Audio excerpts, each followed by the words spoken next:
My sisters and brothers, I greet you all with the love and peace of the Lord. I invite you to meditate together with me on the holy word of God of 11th August 2022. The trust, receive and give mercy.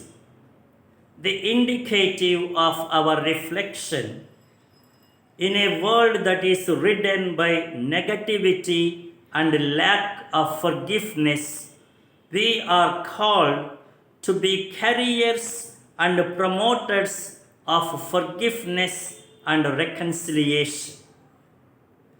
Grudge and revenge became the norms of the day.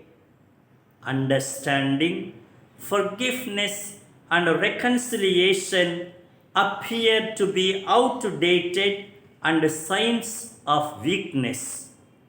In the light of the first reading, it is a culture and world of rebellion and obstinacy. In such a context, as the children of God, followers of Christ, and members of the Holy Church, we are invited to spread a culture of mercy. First of all, we need to know very clearly that forgiveness is not a favor that we are doing at our will and convenience. It is a fundamental duty and responsibility. The reason is simple.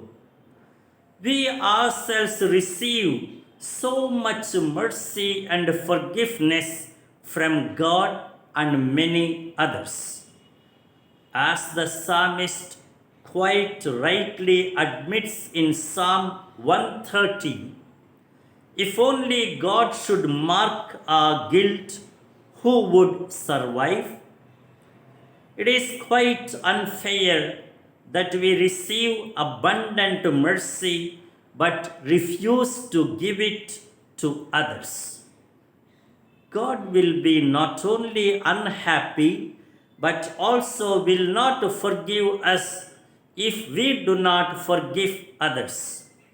Actually, it is not that God withholds or refuses to forgive us. Rather, whenever we do not have the heart to forgive, we will not be in a position to receive and enjoy the grace of forgiveness. Further, there is no measure or frequency of forgiveness.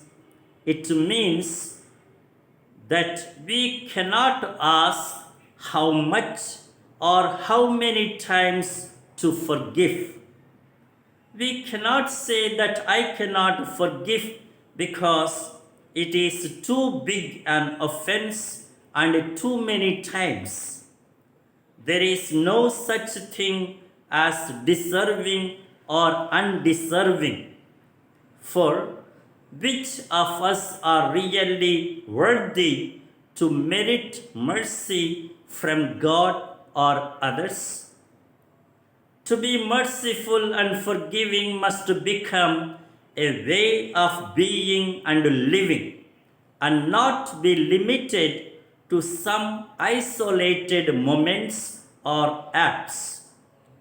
When it becomes a lifestyle, it would change the whole person and his character and behavior. It is very sad that many people consider revenge and retaliation as signs of power and manliness. In fact, they are signs of weakness. For to react out of anger and grudge is easier than to be patient and restrained. Willingness to forgive shows the spirit of self-mastery and mental equilibrium. It is equally sad that many prefer to go on nurturing so much negativity and unforgiveness. It is an unnecessary and heavy burden. It is really foolish as well to carry such loads of weight and feel pressed down. To such a world, Saint Clare, whom we commemorate today, stands as a fount of God's mercy and compassion. She totally renounces the ways of the world and embraces the tenderness and magnanimity of God. And all this was possible only because of her singular love for God.